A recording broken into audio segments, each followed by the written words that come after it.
이번 시간에는 건강 증진 및 질병 예방에 관한 사항에 대해서 알아보도록 하겠습니다. 자, 건강 증진에 대해서 일반인들은 어떻게 생각을 하고 있냐면 건강 수준의 향상이다라고 얘기를 하고 있습니다. 그래서 목표와 결과에 관한 부분이고 전문가들은 특정 단계나 전략이다. 뭐 알아만 두시고요. 뭐 그리 중요한 것은 아닙니다. 자, 그래서 질병 발생과 관리 단계에 따른 건강 증진의 개념을 보시면은 그리고 발생 이전과 질병 잠복기와 질병 발현기로 나눌 수 있다. 그래서 발생 이전에는 일차 예방에서는 이런 거겠죠.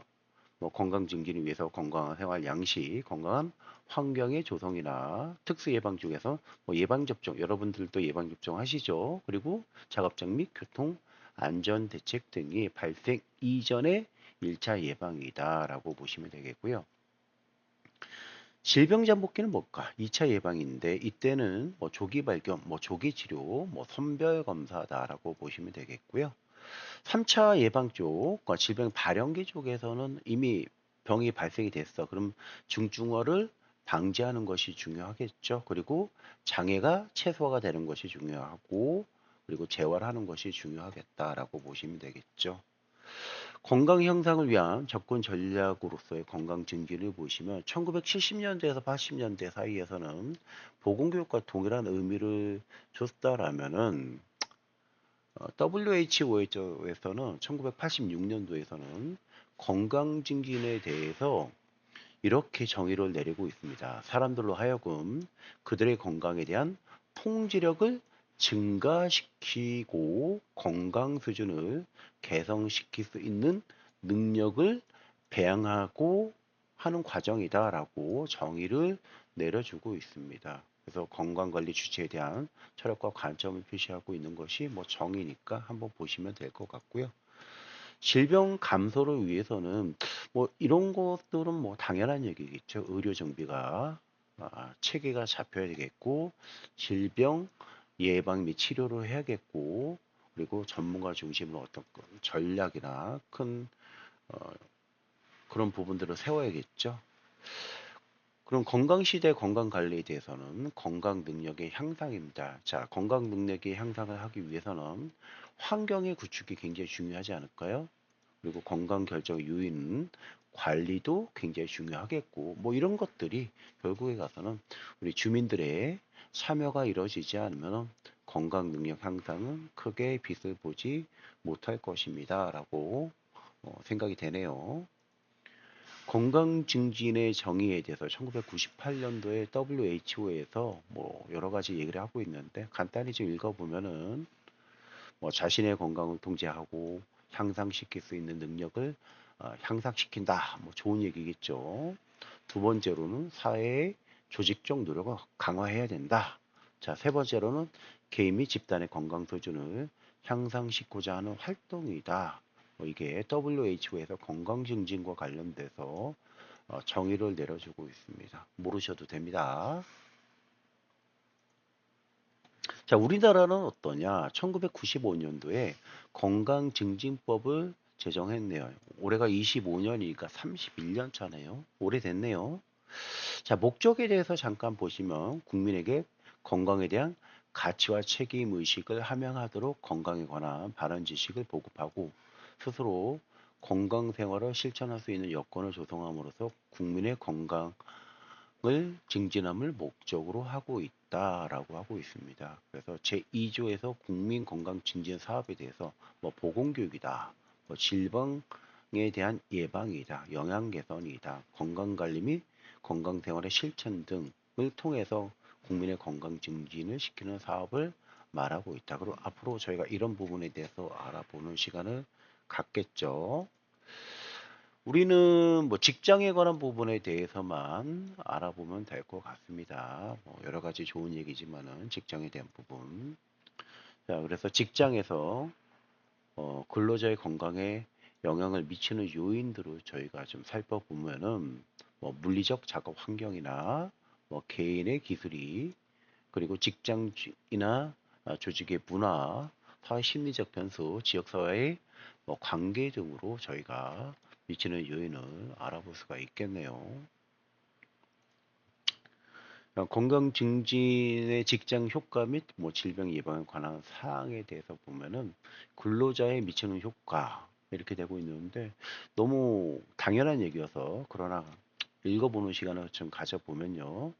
건강 위험의 요인이 감소가 되는 거, 스트레스나 건강에 영향을 미치는 요인에 대한 적응력의 향상이다. 자아 이미지와 자긍심의 향상이다. 건강 증진 및 사회적 지지 자원에 대한 접근성 향상이다. 여기부터 조금 좀 보실 필요가 있죠. 질병에 의한 결근이나 작업 손실 감소 일소의 감소. 이렇게 되면 어떻게 될까? 아무래도 기업의 경쟁력이 좋아질 가능성이 높겠죠. 유병률의 감소다. 개인들도 요거는 중요하지 않을까 이렇게 생각이 되네요. 그리고 건강 수준의 향상이다. 건강한 직장 생활을 하기 위해서는 이런 부분이 필요하겠고 사회적으로도 의료 이용의 감소와 의료비 부담 감소, 기업의 이미지 개선 이런 것들이 예, 긍정적인 효과가 될 수가 있겠죠. 그 직장 환경과 조직에 미치는 효과가 무엇이 있을까? 아무래도 동료가 아프시면은 서로 힘들겠죠. 그리고 핵심 인력들이 만약에 아프게 되면 회사의 어떤 경쟁력에도 큰 영향을 끼치니까 요즘에는 그래서 하나하나의 인력들이 큰 어떤 자원들이 되는 세상이니까 그런 부분들을 생각해 보시면 좋겠죠. 그래서 안전하고 지질적인 작업 환경, 좋은 환경을 조성하는 것이 좋겠고요. 직무 만족과 동기의 강화다. 직무를 만족하는 이거는 모든 분들이 꿈꾸는 거죠. 그리고 작업 분위기 개선, 그죠? 환경적으로나 그리고 직장 내 어떤 내부적인 부분도 개선이 되면 대단히 좋겠다. 그리고 유연하고 원활한 의사소통이 있어야겠죠. 그러니까 수직 관계가 아니고 유연하고 원활한 의사소통이 있으면 조금 더 회사에 어떤 효과가 발생되지 않을까 이렇게 생각이 되고 있습니다. 그리고 조직 헌신도의 증가, 회사의 충성도 할 수가 있겠죠. 자기가 아프면 무슨 의미가 있겠습니까? 그리고 전직률의 감소, 이직률이 감소가 된다면 좋은 자원들이 남아 있겠죠. 자, 생산성에 대한 효과가 있을 수 있겠죠. 그죠? 네. 자, 질병에 의한 결근.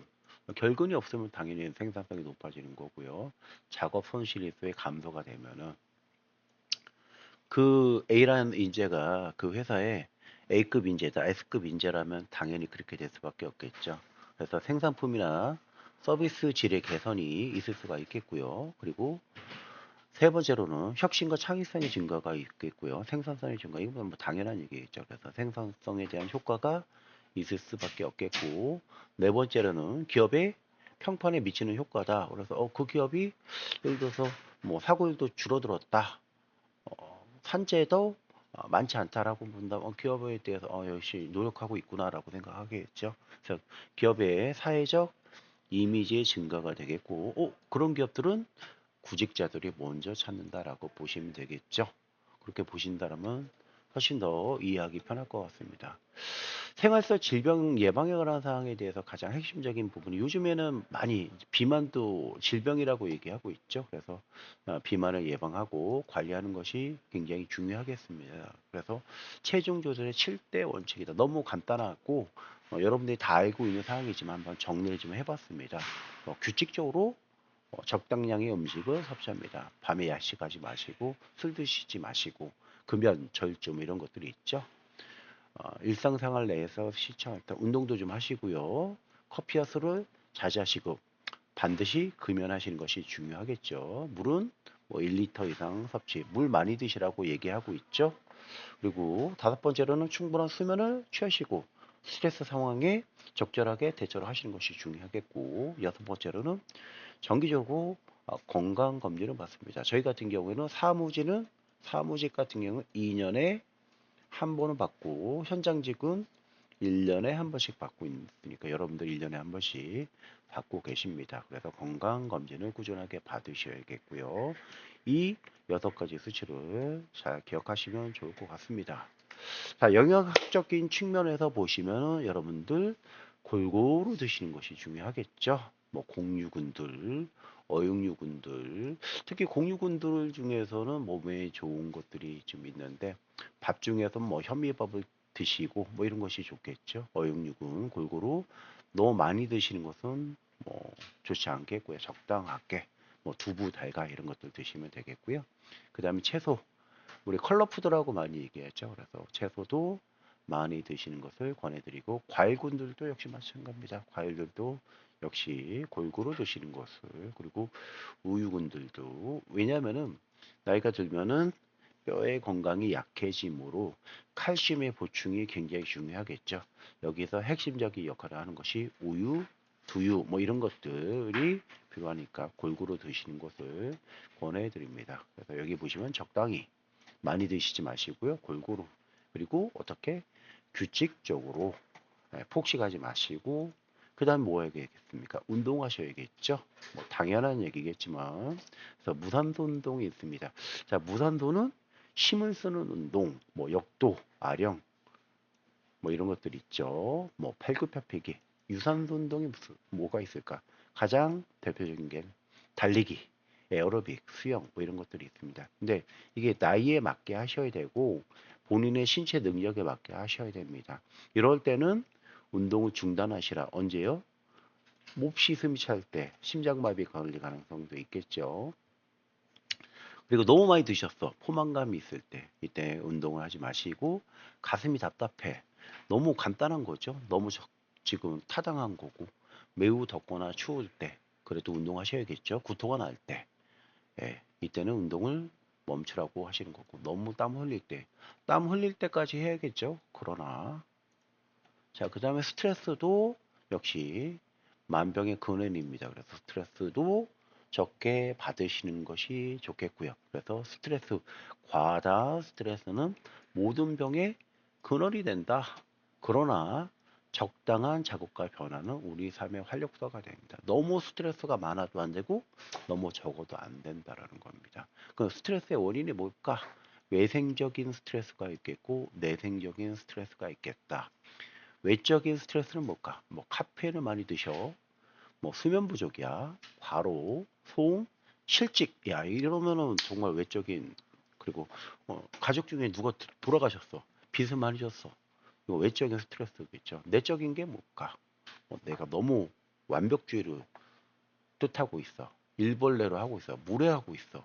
뭐 이런 것들은 내적인 스트레스겠죠. 그래서 스트레스는 내적인 부분, 외적인 부분. 그러나 적당한 스트레스는 인생의 활력소가 된다라는 것을.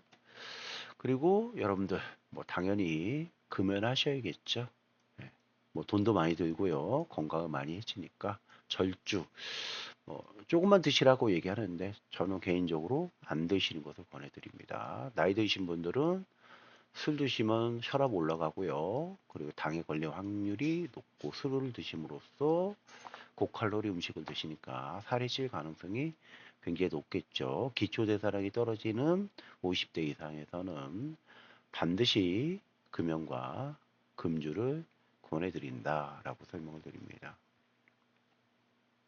흡연 유혹을 뿌리치는 OD 전략, 그냥 건강을 위해서 끊는 것이 제일 좋을 것 같습니다. 절주하시라고 하는데 뭐 이렇게 되는데, 이거 지키시는 분들은 제가 인생을 살면서 단 한 번도 본 적 없습니다. 술 드시다 보면은 기분에 의해서 많이 드시게 됐죠. 뭐 보시면 소주 3잔, 남자는 맥주 2캔, 양주 2잔, 와인 2잔, 이걸 다 드시라는 얘기가 아니라 한 번에 드시는 양은 소주를 예를 들어 보면 3잔, 여자는 소주 2잔, 와인은 한 번에 드시는 게 와인 2잔, 여자분은 한 잔. 이럴 바에는 안 드시는 게 낫겠죠. 자, 이번 시간에는 그래서 여러분들 여러 가지를 저희가 배웠지만 특히 스트레스나 뭐 금주나 이런 부분에 대해서는 꼭 신경 쓰셔야 되겠고요. 이번 시간에는 저희가 건강증진 및 질병 예방에 관한 사항에 대해서 알아봤습니다. 고생하셨습니다.